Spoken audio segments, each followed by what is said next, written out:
Salut la team. Aujourd'hui on va aller au parc Nara. Il fait plutôt beau, normalement il devait pleuvoir, mais apparemment la météo est toujours bonne. On va voir les daims, des temples et des sanctuaires aujourd'hui.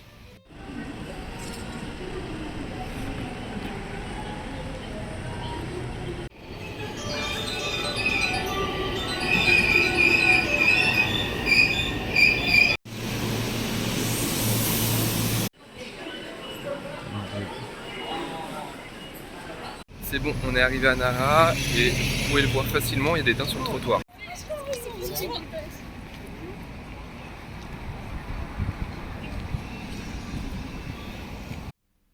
Nara, souvent on y va pour voir les daims de Nara.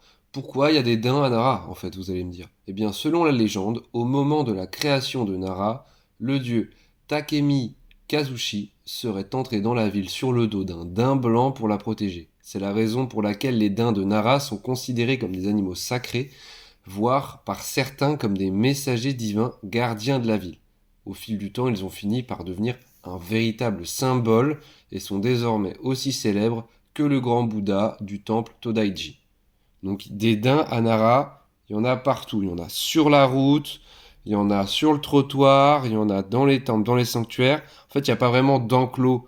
Il y a parfois des endroits où il y a des pseudo-enclos, mais qui sont vraiment à moitié ouverts. En fait, ils peuvent rentrer et sortir.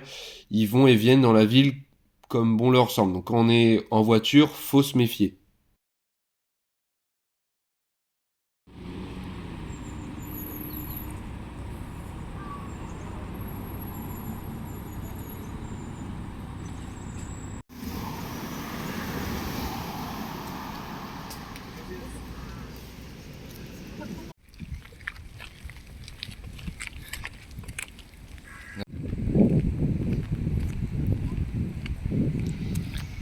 Bon, du coup, là, on est au parc de Nara. Il y a des daims de partout.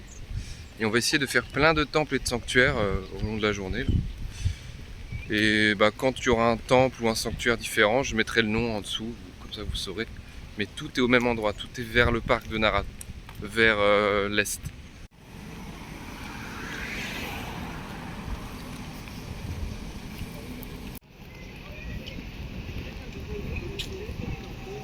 Pour commencer, du coup, on va voir le sanctuaire Kasuga Taisha.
C'est bon, on est arrivé au sanctuaire et au passage, on a acheté de la bouffe pour les daims. Ils se sont jetés sur nous. Et c'est assez plaisant en vrai de nourrir les petits daims. C'est trop cool et même le sanctuaire est beau. Regardez là, derrière moi. C'est super beau.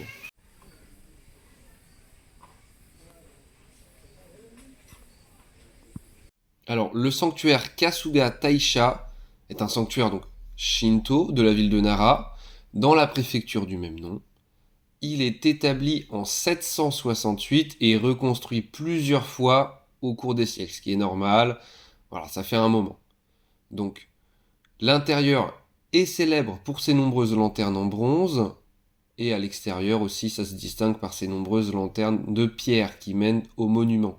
Donc, le sanctuaire de Kasuga et la forêt primitive autour, qui est proche, sont enregistrés au patrimoine mondial de l'UNESCO comme faisant partie des monuments historiques de l'ancien Nara, de l'ancienne ville. Donc c'est vraiment un endroit, quand on y va, honnêtement, je vous le dis, on voyage dans le temps. Si jamais on pouvait se retrouver seul ici, c'est un saut dans le temps. On a l'impression d'être, dans des, je sais pas, dans un truc mystique. Comme vous voyez, les lanternes en pierre sont recouvertes de mousse. Tu sais, ça fait vraiment un effet particulier, quoi. Donc c'est super. Et en même temps, le chemin qui mène jusqu'à ce sanctuaire, comme c'est dans le parc Nara, il y a beaucoup de cerfs qui y sont, beaucoup de daims, et ça rend le truc magique.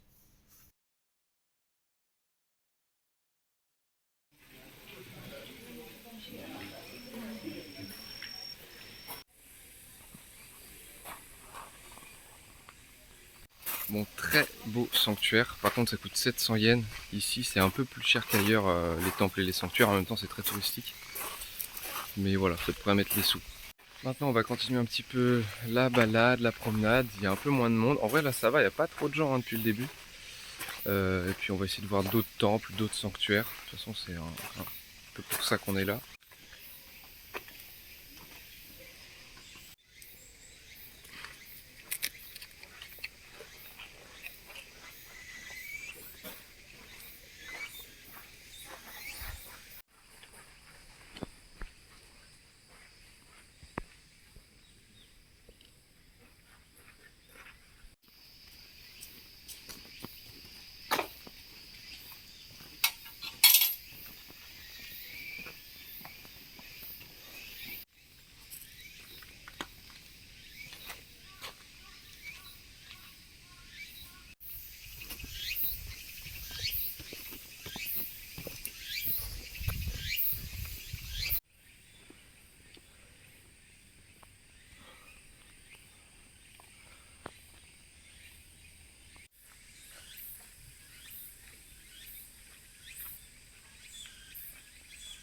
Voilà, du coup, on s'est posé dans un petit resto de udon qui est genre dans le parc.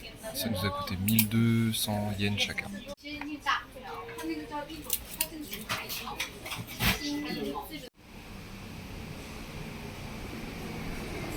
Le verdict du repas, c'était très très bon. Moi, j'ai pris au bœuf et la personne qui m'accompagne a pris à la crevette. C'était très bon.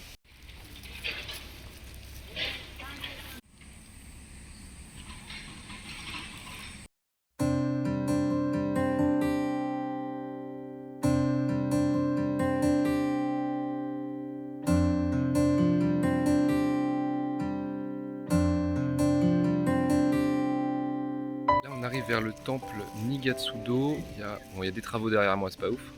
Mais c'est toute une petite zone sympa. En fait, de base, vous cherchez un autre grand temple et on est tombé là-dessus, donc on va aller voir.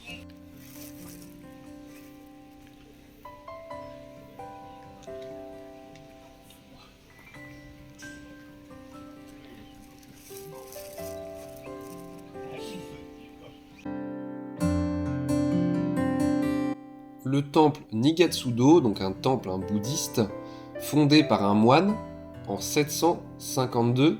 Alors, 752, tout à l'heure c'était 700 aussi. Qu'est-ce qu'il y a avec ces années-là en fait? Eh bien, Nara était, dans ces années-là, le 8e siècle tout simplement, la capitale du Japon. Voilà, on a tous en tête que, il y a eu Edo, donc Tokyo, Kyoto avant, tout ça, et bah, encore avant, il y a eu Nara. Nara, c'était la capitale hein, du Japon. C'est pour ça que c'est aussi imprégné de la religion, aussi touristique aussi, qu'il y a autant de temples, de sanctuaires, enfin qu'il y a beaucoup de trucs. Tu te dis Kyoto, Tokyo, et souvent, bon, Osaka, parce que voilà, mais Nara aussi revient. Mais c'est pas que pour les daims, hein. C'est un vrai voyage spirituel.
Bon, on est au jardin Isui-en, 1200 yens pour aller dans le jardin, plus le musée. Donc c'est un double ticket, c'est plutôt pas mal. C'est un jardin un peu traditionnel, typique, hein. En plus, comme il fait super chaud, bah, comme depuis le début du voyage, hein, c'est agréable d'être dans un petit parc où il y a de l'ombre et un peu d'eau.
Bon, maintenant on part sur le mont Wakakusa.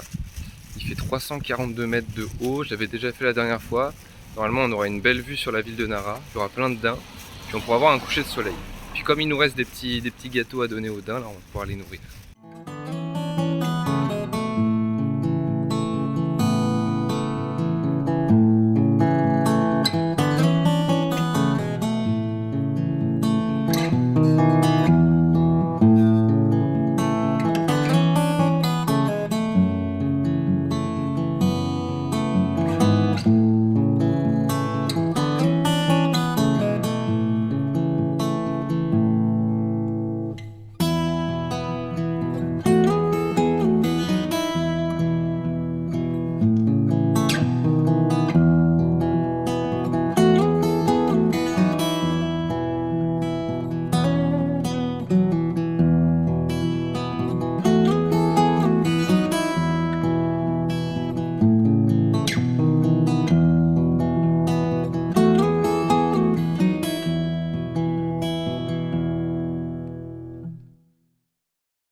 Bon, c'est bon la team, on part sur l'ascension, donc 342 mètres de haut, il est 16h05.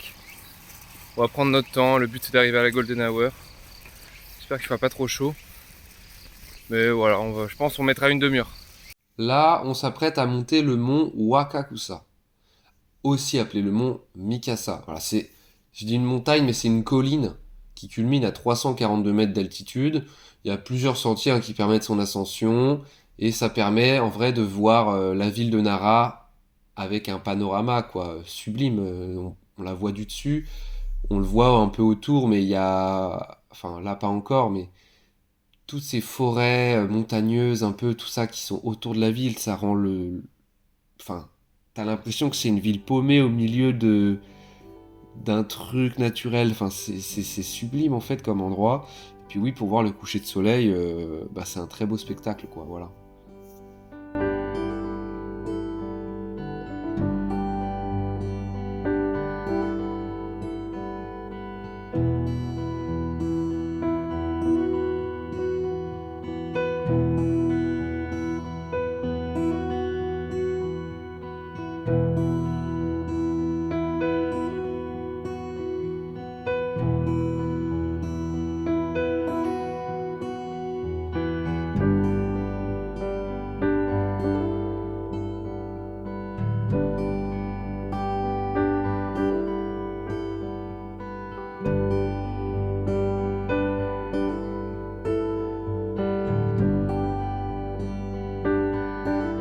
Bon, c'est bon, on est en haut. On aura mis une bonne vingtaine de minutes. Là, il n'est pas encore 16h30.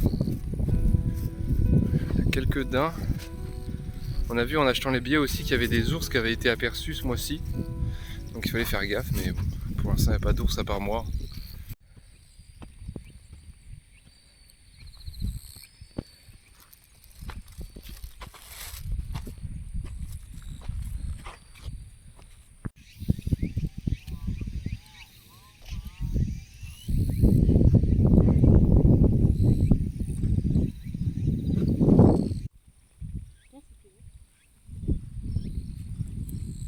C'est bon, on est posé en direct, on attend la Golden Hour. Et on a des petits potes là, tranquille. Plein de petits daims autour de nous. On essaie de les nourrir un petit peu, mais ils n'ont pas l'air très commodes.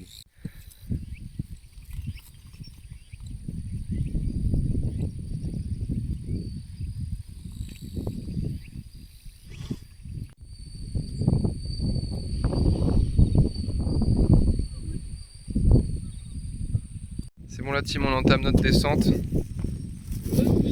pour rejoindre la gare de Nara du coup, et rentrer chez nous.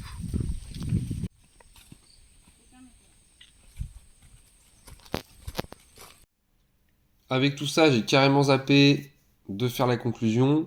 En fait, ce qui s'est passé, j'ai descendu cette colline, je me suis dit je ferai la conclusion plus tard, plus de batterie. Voilà, et ma batterie externe n'avait plus de batterie, je me rappelle très bien. Donc je n'ai pas pu faire de conclusion, malheureusement, c'est pas grave, on est habitué dans cette série, je fais des conclusions un jour sur trois, mais c'est pas grave. Du coup, j'espère que ça vous aura plu, hein. Nara, on y avait déjà été lors de mes premiers vlogs, on avait déjà vu tout ça, on avait déjà été en haut de ce mont, de cette colline, mais du coup ça vous a permis de revoyager à nouveau, même moi aussi, de revoir un petit peu tout ça, c'est super. Dites-vous que de toute façon, on va aller un peu plus tard à Okinawa et à Hokkaido, dans la ville de Sapporo. Et ça, c'est exclusif, genre j'y ai jamais été. Donc restez connectés la team.